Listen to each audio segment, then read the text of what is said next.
एक था, हमको वेट था एक नए जगह रिट्रीट करने का। ऋषिकेश था प्लान में, लेकिन शायद स्वामी जी की इच्छा, क्योंकि जब से यहाँ बैठी हूँ मैं पूरे ये पेड़ ही देख रही हूँ। और स्वामी जी के आश्रम में जहाँ समाधि है वहाँ ऐसे पेड़ हैं। और वहाँ समाधि के पास हम लोग रोज वॉकिंग करते थे, वहाँ है पूरा पैर। और हवा जब बहुत तेज चलती है तो नारियल भी गिरते हैं। और हम लोग को लगता है कि कब सिर फूटेगा नहीं मालूम, लेकिन इतने बार नारियल गिरा है। हम लोग वहां पूछे आश्रमाइट्स को कि कभी कोई का सिर फूटा है? बोले नहीं, कभी नहीं फूटता है और गिरता है हमेशा नारियल। तो एकदम ये देखते ही ऐसा लगा कि स्वामी जी चाह रहे थे कि हम लोग भी आए और हमारा सिर यहाँ फोड़े, थोड़ा ज्ञान ले लें, ताकि हम आगे, मैं जो चाहता हूँ तुम लोग को देना, वो आगे हम बढ़ सकें। ये जगह चूज करने के लिए गुरुजी की सिस्टर ने बताया था, वो यहाँ पे रिट्रीट अटेंड की थी कोई का। तो बोले इतना सुंदर जगह है, इतना ब्यूटीफुल है, पूरा नेचर ही नेचर है और कुछ नहीं है। और नारियल के पेड़ बहुत हैं। उसने कहा कि बहुत सारे नारियल के पेड़ हैं और एकदम अलग है। तो हम लोग को लगा ठीक है। और उसके टाइम ही अपना गोवा रिट्रीट प्लान हो गया था, उसी टाइम। तो ऐसा लगा ठीक है, गोवा जा रहे हैं ना, वहां भी तो नारियल के पेड़ रहेंगे, बीच रहेगा। देखो हवा भी नहीं रुक पा रहा है। तो ये हवा एक्चुअली गोवा के बीच का आ रहा है अभी। वो रिमाइंडर है कि गोवा भी जाके हम एक स्पिरिचुअल रिट्रीट कर सकते हैं क्या। और इतना अच्छा जगह, इतने अच्छे वाइब्रेशंस, और जो बीच था, जो आरती हुई वहाँ, it was out of the world. मेरे ख्याल से जो जो अटेंड करे उनको यही लगा कि गोवा वापस रिपीट होना चाहिए। और अब जब यहाँ आ गए पिरामिड वैली तो ऐसा लगा अरे यहाँ क्या कराएंगे। है तो बहुत सुंदर ये जगह, इतना अच्छा है, नारियल के पेड़ हैं, लेकिन और नदी नहीं है यहाँ पे। हाँ, पहाड़ दिख रहे हैं एक दो। तो ऋषिकेश के जैसा वातावरण तो नहीं है। लोग शायद डिसअपॉइंट हो जाएंगे। बहुत जने बोले नहीं गुरुजी, ऋषिकेश तो करना चाहिए। गुरुजी बोले नहीं, ये तो ट्रायल कर लेंगे। क्योंकि जब हम मेरी ननन से सुने ये जगह के बारे में, फिर गुरुजी ने प्रवीण और को भेजा, प्रवीण छापड़िया और को, कि जाके देखो कैसा जगह है, क्या है, कैसा इंतजाम है। तो वो लोग बोले बहुत अच्छा जगह है, टू गुड है। और नजदीक भी है लोगों के लिए। मैक्सिमम हमारा जो रिट्रीट का क्राउड है वो हैदराबाद से ही आता है, मैक्सिमम। और थोड़े थोड़े दूसरे जगह से। तो इस बार बैंगलोर में भी काफी हमारे हो गए हैं फॉलोअर्स। तो लगा चलो बैंगलोर ही धावा बोल देते हैं, इनके सिर पे ही करते हैं हम। चलो, एक नया जगह और बैंगलोर। तो जब पिरामिड वैली हम यहाँ आके स्टडी करें तो ऐसा लगा बहुत सुंदर है ये। अब लेकिन आप लोग को कैसे समझाएं कि क्या है, क्या करना है, या क्या करेंगे, कैसे करेंगे। यहाँ ये फील कीजिए, पहाड़ आ गए, नदी ये लोग क्रिएट किया हुआ, एक छोटी सी नदी बहती है। शायद जो राउंड मारे हैं वो देखे होंगे, एक छोटा स्ट्रीम है। वाटरफॉल्स इन्होंने क्रिएट किया है, स्विमिंग पूल है। और सबसे बड़ा अट्रैक्शन इनका पिरामिड, पिरामिड मेडिटेशन।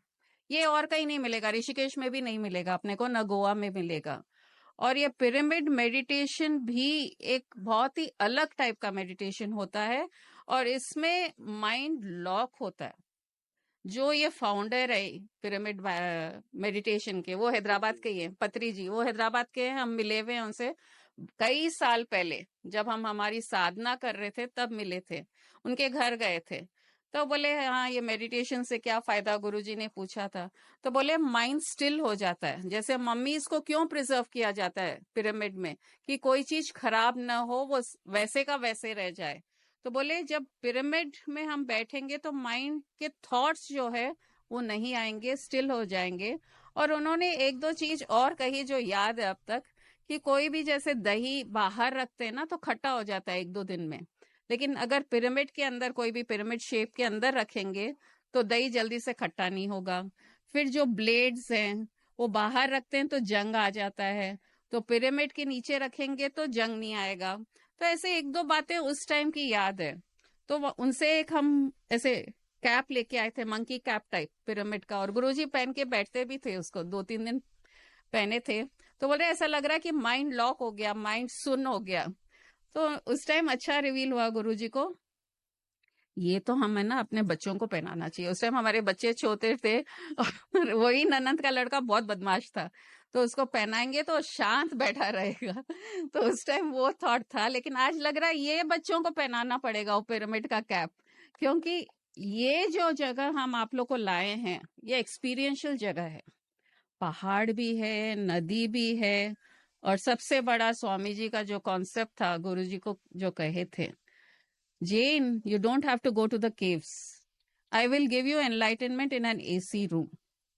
और जो मिला, हमको भेजे नहीं गुफाओं में, नहीं तो आप सबकी भी इच्छा होती होगी ना कभी जंगल में जाएं, गुफा में जाएं, वहां साधना करें। अगर नहीं है तो बाद में आ जाएगी।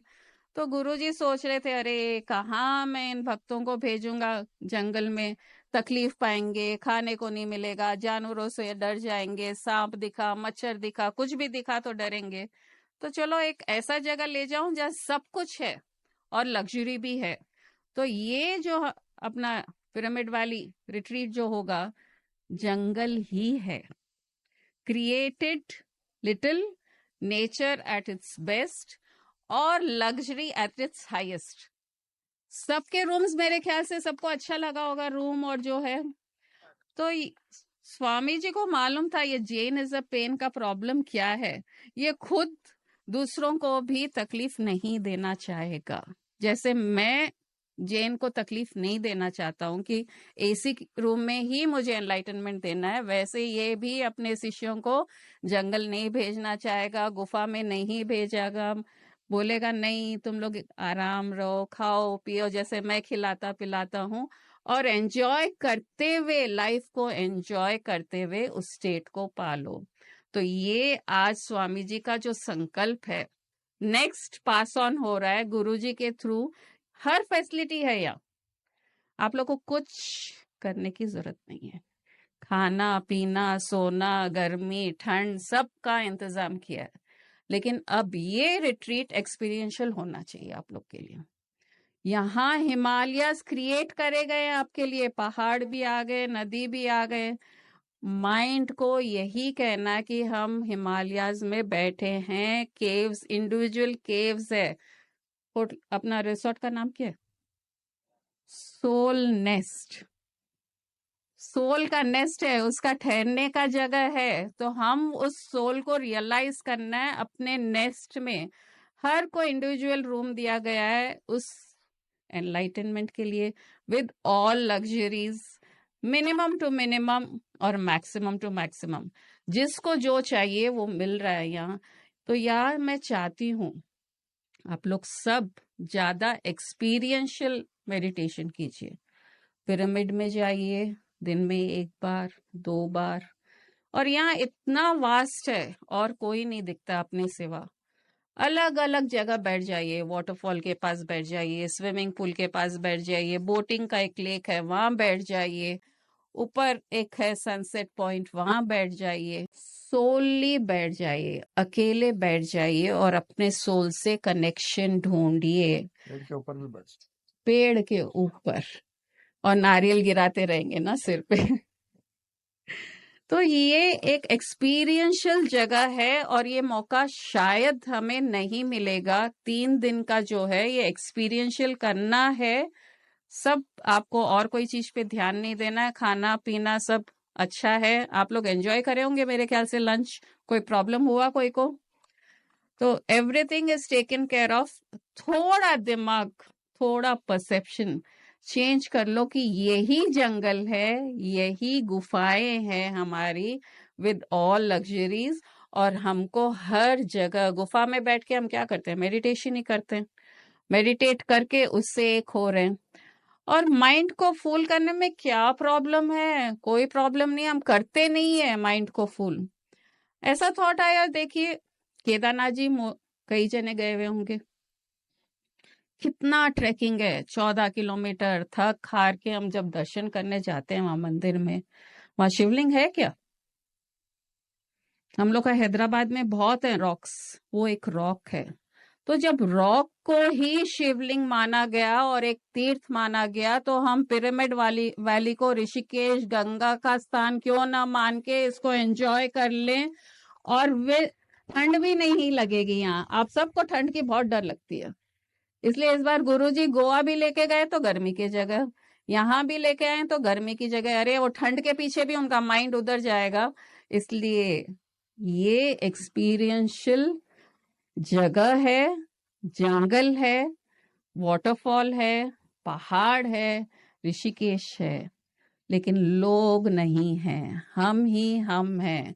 अपने में एंजॉय करो, ज्ञान जो सुनावा है उसको वापस रिपीट करके एंजॉय करो। और जो मैं डांस वापस रिपीट करे कि सुमंगल, अच्छा टाइम आ गया, वो सोल कह रहा है अब मेरा अच्छा टाइम आ गया, सब मुझे अब याद करने वाले हैं, मेरा मंगल का समय आ गया। अरे शुभ बेला आ गई। इतने दिन तो ये लोग भटक रहे थे, आ रहे थे जा रहे थे, लेकिन अब पूरा ध्यान इसमें ही रखना है और जितना इसको यूज कर सकते हैं इसको यूज कीजिए। और एक और मंगल कार्य, आयुषी सीएनआर कुछ देना चाहते हैं तुमको। आयुषी आओ, इसकी एंगेजमेंट हो गया है और ये चाहती थी कि बैंगलोर में ही मिले लड़का, लेकिन उसको लगा कि इम्पॉसिबल है, लेकिन बैंगलोर का ही लड़का मिला है इसको। You give it on our behalf. खोल के दिखाना चाहिए। खोल के दिखाओ बोलो।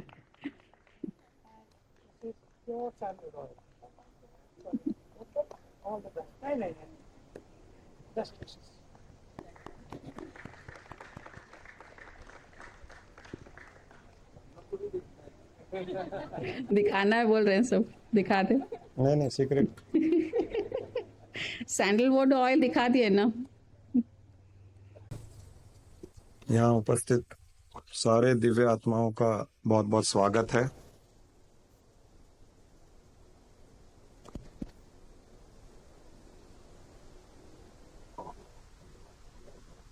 एक और नया स्थान, एक नया एनवायरनमेंट,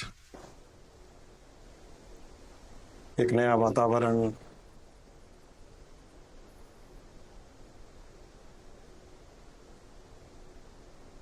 इस प्रकार के रिट्रीट हमें अपने आप से मिलाते हैं। हम जब अपने घर से, अपने शहर से दूर जाते हैं, अपने स्थान से दूर जाते हैं और 2-3 दिन, 4 दिन, 5 दिन, जितने भी दिन हम इस प्रकार के रिट्रीट में रहते हैं, तो हम अपने आप से मिलते हैं। अपने आप से मिलने का ही हमारे जीवन का लक्ष्य है। दूसरों के मिलने का उद्देश्य भी यही है कि अपने आप से मिले। हम जब दूसरों से मिलते हैं उसका भी उद्देश्य है कि अपने आप से मिले, क्योंकि उसमें भी वही आत्मा है। हम जब किसी से मिलते हैं तो हम किसी से मिलते नहीं है। हम जब भी किसी से मिलते हैं, हम किसी से मिलते नहीं है, अपनी आत्मा से मिलते हैं। लेकिन ज्ञान न होने के कारण हम ये सोचते हैं कि हम और किसी से मिल रहे हैं। ज्ञान न होने के कारण हमें लगता है कि हम और किसी से मिल रहे हैं, अपने से अलावा, अपने से अतिरिक्त, अपने से दूसरा कोई है, हम उससे मिल रहे हैं। लेकिन ये अज्ञान है। ज्ञान ये है कि हम स्वयं से मिल रहे हैं, हम अपने आप से मिल रहे हैं, किसी और शरीर में मिल रहे हैं, किसी और शरीर के द्वारा मिल रहे हैं, परंतु मिल रहे हैं अपने आप से। यही है हमारे जीवन का उद्देश्य। मनुष्य जीवन का उद्देश्य स्वयं से मिलना है। लेकिन हम भटकते रहते हैं, ठोकर खाते रहते हैं,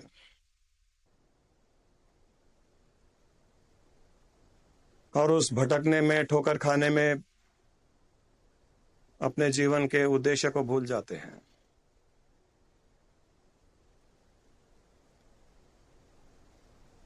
किसी ने बहुत बहुत अच्छा कहा, 84 के इस जंगल में क्या तू ऐसे ही भटका जाएगा? 84 के जंगल में क्या तू ऐसे ही भटका जाएगा? यहाँ जो हम जंगल की बात कर रहे हैं, वहां पर वो 84 लाख योनियों के जंगल की बात कही जा रही है। 84 के जंगल में क्या तू ऐसे ही भटका जाएगा? फुटबॉल की माफिक ए चेतन, तू क्या ऐसे ही ठोकर खाएगा?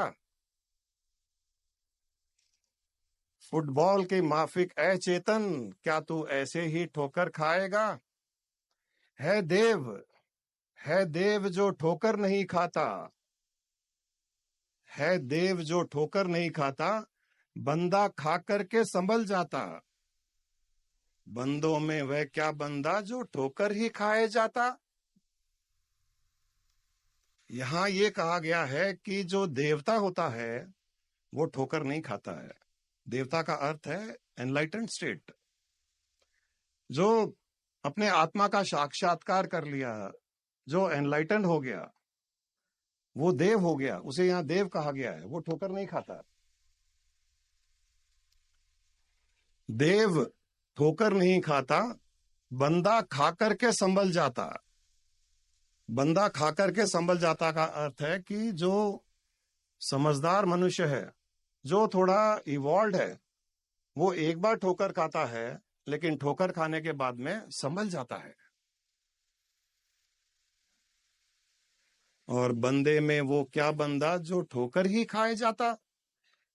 अरे ऐसे कैसे क्या बंदा है तू? ऐसा कैसा बंदा है कि रोज ठोकर खा रहा है, रोज ठोकर खा रहा है, रोज ठोकर खा रहा है?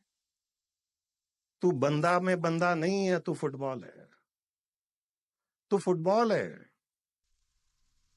यहां ठोकर खाने का अर्थ है कोई कुछ कह रहा है, हम बुरा मान रहे हैं, प्रतिकूल परिस्थिति आ गई, एडवर्सिटी आ गई, हम दुखी हो रहे हैं, डिप्रेस हो रहे हैं, हमारे हमारे अनुसार कुछ काम नहीं हो रहा है, हम बुरा मान रहे हैं, हम डिसअपॉइंट हो रहे हैं। ये ठोकर खाना है। और अक्सर देखा गया है कि हम रोज ठोकर खाते हैं।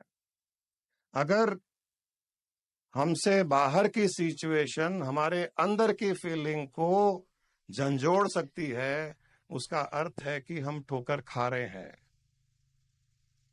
बाहर का व्यक्ति हमारे अंदर की फीलिंग को झंझोड़ सकता है, हिला सकता है, नचा सकता है, उसका अर्थ है कि हम ठोकर खा रहे हैं। बाहर की कोई भी परिस्थिति, बाहर का व्यक्ति अंदर की फीलिंग को कैसे छू सकता है? उसके वश में है ही नहीं। संसार में ऐसी कोई शक्ति नहीं है, सारी सृष्टि में ऐसी शक्ति नहीं है, भगवान में भी ये शक्ति नहीं है कि हमारी फीलिंग को छू सके। इस सृष्टि की रचना रचने वाले में वो शक्ति नहीं है कि हमारी फीलिंग को छू सके, परंतु हमने हर किसी को ये राइट दिया है कि हमारी फीलिंग को छू लो। इवन दो हमारे शरीर को नहीं छूते हो, लेकिन हमारी फीलिंग को पहले छू लो। दूर बैठा हुआ इंसान हमारी फीलिंग को छू लेता है। शरीर को नहीं छुआ, शरीर को हाथ भी नहीं लगाया, फीलिंग को हाथ लगा लिया। कहीं दूर बैठा हुआ कोई यूएस कनाडा में बैठा हुआ भी हमारी फीलिंग को छू लेता है। एक फोन किया उसने और कुछ कह दिया फोन पर, या एक मैसेज भेजा उसने कुछ गलत, और हमारी फीलिंग हिल गई। इतनी कमजोर है हमारी फीलिंग। मैसेज को डिलीट कर देते, फीलिंग को क्यों एमिनेट कर रहे हो? मैसेज को डिलीट करो, अपनी फीलिंग को क्यों एमिनेट कर रहे हो? एक फोन को भी हमने राइट दे दिया है, एक फोन को, एक मशीन को, कि तू मुझे हिला दे और मुझे नींद से जगा दे और मेरी नींद छीन ले, मेरा चैन छीन ले। हर किसी को हमने ये राइट दे रखा। इतने कमजोर हमको नहीं होना चाहिए। हमको उस देव की श्रेणी में जाना चाहिए जो ठोकर नहीं खाता है। देव जो ठोकर नहीं खाता, बंदा खा करके संभल जाता है। अगर वो देवता नहीं बन सकते, अगर एनलाइटन नहीं हो सकते, कम से कम अच्छे बंदे तो बनो कि मनुष्य कहलाने लायक हो कि भाई एक बार ठोकर खाया, दूसरी बार नहीं खाऊंगा। एक बार बुरा लगा, दूसरी बार नहीं लगेगा बुरा। अब कुछ भी बोल करके देख लो, अब कितना भी नुकसान हो जाए, कोई भी सिचुएशन आ जाए, अब नहीं हिलूंगा, अब मेरी फीलिंग में कोई अंतर नहीं आएगा। ये है मनुष्य की श्रेणी में आए वाला मनुष्य। अक्सर लोग कहते हैं, गुरुजी आखिर मनुष्य है, गुस्सा आ जाता है, आखिर मनुष्य है, डिसअपॉइंट हो जाते हैं, आखिर मनुष्य है, बुरा फील कर लेते हैं, आखिर मनुष्य है, डिप्रेसिव हो जाते हैं। अरे हम कहते हैं मनुष्य हो इसीलिए गुस्सा नहीं आना चाहिए, मनुष्य हो इसीलिए डिसअपॉइंट नहीं होना चाहिए, क्योंकि डिसअपॉइंट होना, गुस्सा आना, डिप्रेस होना, ये हमारे कंट्रोल में होना चाहिए। मनुष्य अगर हो तो, कुत्ते में नहीं है वो कंट्रोल, गधे में नहीं है। कुत्ते को लात मारेंगे तो वो भौं भौं करेगा, रोएगा, भौंकेगा। मनुष्य में फ्री विल है, भौंके या न भौंके। उसको लात भी मारा जाए तो भी वो रिएक्ट करे या न करे, वो मनुष्य में फ्री विल है। हम तो लात मारने का इंतजार भी नहीं करते हैं। दूर बैठा वाला खाली ऐसे हाथ दिखाया, गुस्सा आ गया। अरे छूने तो दो, पहले लात मारने दो, चोट लगने दो, खून निकलने दो, अंदर तक जाने दो उसकी चोट को, फिर रोना है तो देख लेंगे बाद में। सब कुछ बाहर ही हो रहा है, शरीर से 10 फीट दूर हो रहा है, लेकिन हम हृदय में 1000 फीट अंदर फील कर रहे हैं उसको। ये मनुष्य होने की श्रेणी में नहीं आता है देव जो ठोकर नहीं खाता, बंदा खा करके संभल जाता है। बंदे में वो क्या बंदा जो ठोकर ही खाए जाता।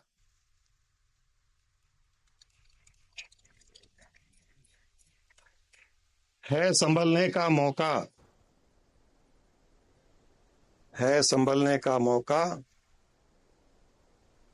अगर तू बेंगलोर के रिट्रीट में ज्ञान की गंगा में डुबकी लगाएगा। बोल, संभलेगा या यही ठोकर खाता जाएगा? हमारे जीवन की यात्रा, ठीक है, अपने गाने में तो अच्छी सेटिंग रखते हो। नहीं, वो तो 10 बार जाता है उधर देखने के लिए। मैं जोर जोर से चिल्लाऊं, गला बैठ रहा है, उसकी चिंता नहीं है भाई साहब को। ओम नमः शिवाय, ओम नमः शिवाय वो करते बोल रहे हैं करते आपका साधना आप करो, मैं मेरा साधना करता हूँ। कितना स्वार्थी होता है इंसान। जुबान पर तो ओम नमः शिवाय। रघुपति राघव। नहीं, मुझे अच्छा लगता है जो हो रहा है, गुरु को हो रहा है, लेकिन रिएक्शन नहीं हो रहा है। इसका एक मैं अर्थ ऐसे निकालता हूं कि वो मेरी बातों में इतना मर्ज हो गया है, इतना उसमें डूब गया है कि उसको पता भी नहीं है कि क्या हो रहा है। ये बहुत अच्छा इंडिकेशन है। खाली तुम्हारे लिए नहीं है, जो बैठे हैं सबके लिए ही है।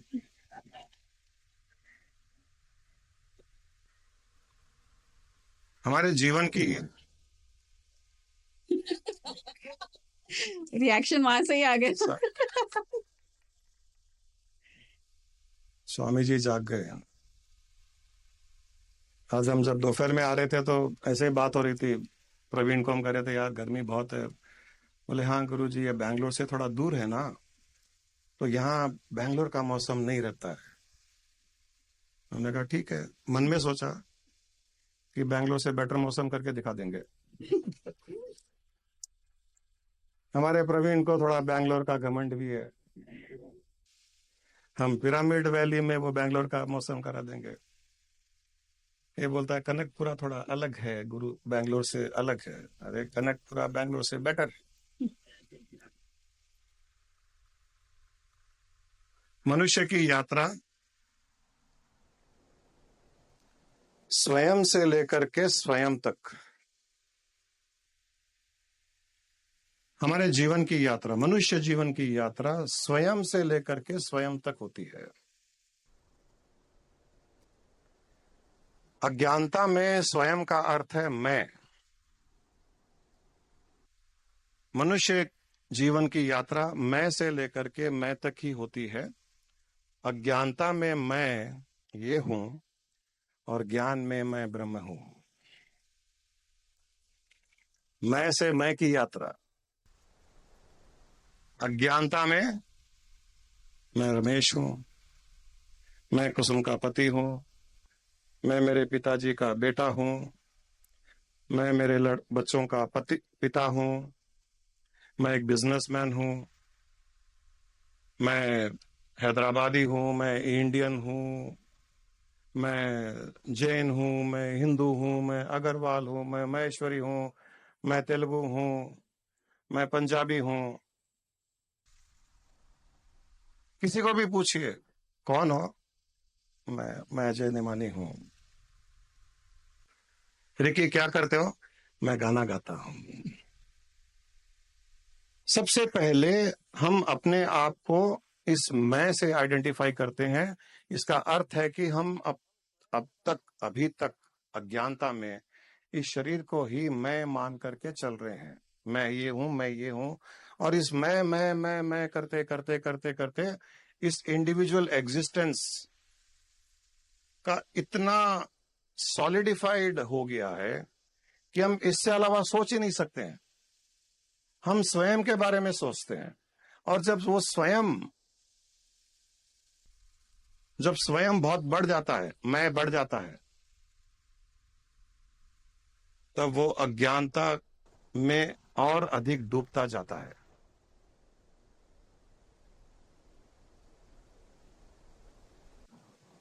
स्वयं का अर्थ, स्व का अर्थ है चेतना। स्व चेतना को कहते हैं। स्वयं का अर्थ नहीं है कि मैं ये हूं। स्व का अर्थ है चेतना, और यम का अर्थ है ठहराव या फैलाव। स्वयं, जो एनलाइटेंड स्वयं है, उसका अर्थ है कि जो अपनी चेतना में ठहर गया या जिसने अपनी चेतना का विस्तार कर लिया, वो स्वयं है। और जब तक उस स्वयं को नहीं जानेंगे, तब तक अज्ञानता में हम इस स्वयं के साथ में जीते हैं। तो हमारे जीवन की यात्रा है स्वयं से स्वयं तक। इस अज्ञान रूपी स्वयं से ज्ञान रूपी स्वयं तक। और जिसने इस यात्रा की पूर्ति कर ली, उसने इस मनुष्य योनि में पैदा होने का अवसर, उसने सुधार लिया, वरना उसने उसको बिगाड़ दिया। और इस स्वयं से स्वयं की यात्रा करने के लिए पहले इस स्वयं को जानना पड़ता कि ये स्वयं कैसा है। ये हम जो कहते हैं कि मैं, ये मैं कैसा है। इस मैं को सुधारोगे, इस स्वयं को सुधारोगे, तब जाकर के धीरे धीरे उस स्वयं में स्थित हो जाओगे। जब तक इस स्वयं को नहीं जानोगे कि आप कैसे हो। हर इंसान जो कहता है कि मैं ये हूं, मैं ये हूं, मैं ये हूं, पहले अपने आप को जानना पड़ेगा कि आप कैसे हो।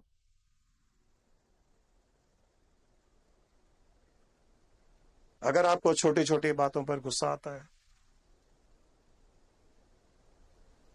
तो आप समझ लो कि आप कैसे हो। आप घर में कम और घर से बाहर ज्यादा रहना पसंद करते हो, तो आप समझ लो कि आप कैसे हो।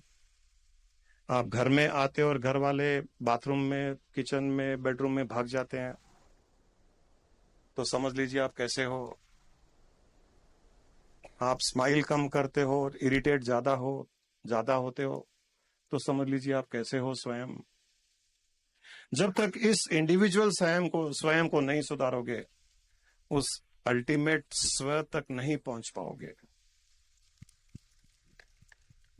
इसीलिए हम बार बार व्यवहार की बात करते हैं कि अपना व्यवहार ठीक। जब तक बिहेवियर, एटीट्यूड पॉजिटिव नहीं होगा, अनकंडीशनल लव नहीं होगा, करुणा नहीं जागेगी, कंपैशन नहीं जागेगा, गुस्सा नहीं आएगा, इरिटेट नहीं होंगे, अपने स्वयं का इंप्रूवमेंट नहीं होगा, तब तक उस स्व तक नहीं पहुंच पाएंगे। अभी जो गुरु माँ ने कहा, यहाँ हमको आज का दिन है, अगले 2 दिन और हैं, जितना इस स्थान का बेनिफिट लेना है हमको लेना चाहिए। जब भी फ्री टाइम हो पिरामिड में मेडिटेशन कीजिए, क्योंकि ये जो यहाँ पिरामिड है, one of the biggest in the world for meditation. तो यहाँ की वाइब्रेशन डेफिनेटली ऐसी होगी, एनर्जी यहाँ पर अट्रैक्ट होगी, तो इसका बेनिफिट लीजिए। और कई ऐसे जगह है यहाँ पर, वाटरफॉल है यहाँ। राजेंद्र जी हैं, बहुत कोऑपरेटिव हैं, यहाँ के चीफ हैं। राजेंद्र जी खड़े हैं यहाँ पर, हम इनको थैंक भी करना चाहते हैं। इन्होंने बहुत मेहनत की और इनको हमने बहुत तंग भी किया, इसलिए थोड़ी तारीफ भी करनी जरूरी हो जाती है। तो ये जो ऊपर वाटरफॉल भी है, तो अगर कोई कहेंगे तो एक वाटरफॉल, अगर कुछ लोग वहाँ वाटरफॉल के पास में ऐसे पत्थर हैं, लॉन है, और ऊपर से पानी आता है, बहुत सुंदर है। नीचे वाटर बॉडी में आता है और वो सर्कुलेट होता रहता है। वाटरफॉल मेडिटेशन के लिए भी बहुत अच्छी जगह है। उस पानी की ध्वनि, पानी की आवाज के साथ में मेडिटेशन करते रहिए। पिरामिड में कीजिए, और भी कई जगह है। तो इस जगह का बेनिफिट लेना है हमको 3 दिन। मैं आप सबको कुछ टास्क देना चाहता हूं, जो यहाँ 3 दिन फॉलो आप लोग करेंगे। अगर सिंसियरली आपने किया तो आपकी स्थिति, आपकी स्टेट, जब यहां से वापस जाओगे, it will be different. It will be very different. First task is, रोज सुबह और रात को सोने से पहले, सुबह उठते ही सबसे पहले, बिस्तर से उठने के पहले भी, और रात को सोने के समय 3 बार लोका समस्ता सुखिनो भवन्तु, लोका समस्ता क्षमा याचे।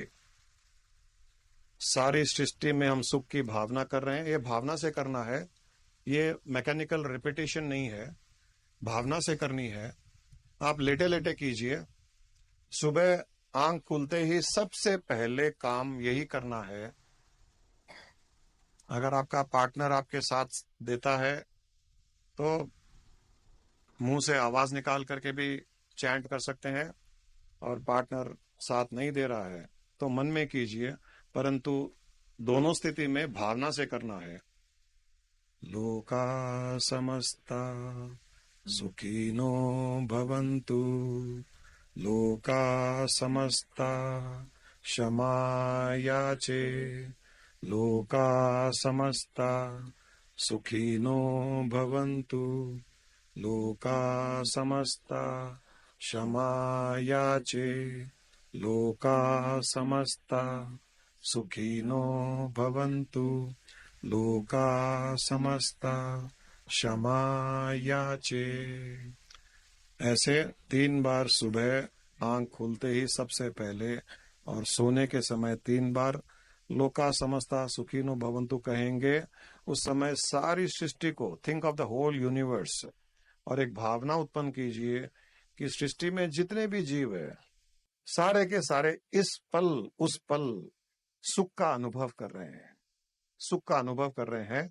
और लोका समस्ता क्षमा याचे, उस पल सारी सृष्टि के जीवों से मैं क्षमा याचना कर रहा हूं, जो शरीर में है, जो शरीर में नहीं है, जो दृश्यमान है, जो अदृश्य है, जो विजिबल है, जो इनविजिबल है, जिसको हम जानते हैं, जिनको नहीं जानते हैं, जिनका कभी संपर्क हुआ है या होने वाला है या पिछले जन्मों में हुआ है, सब जीवों से क्षमा मांगते हैं।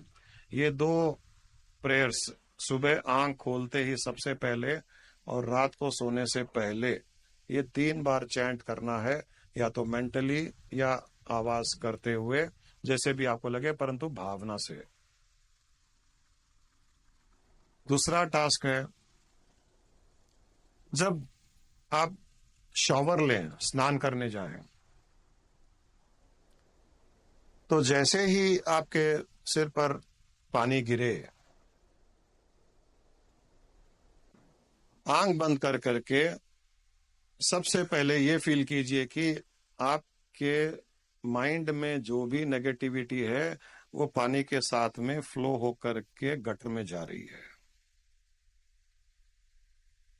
पानी गिरता जाएगा शॉवर से, पानी गिरते गिरते ये फील कीजिए कि आंख बंद करके कि आपके ऊपर जो पानी गिर रहा है वो बेसिकली कैलाश पर्वत से शिव जी आपका अभिषेक कर रहे हैं और सबसे पहले आपकी नेगेटिविटी धुल रही है।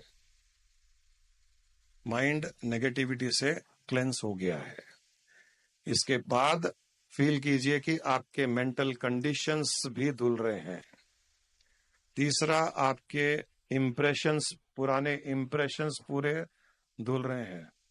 चौथा, उस पल तक, उस मोमेंट तक सारे जन्मों के कर्म भी शिव जी के इस अभिषेक से धुल रहे हैं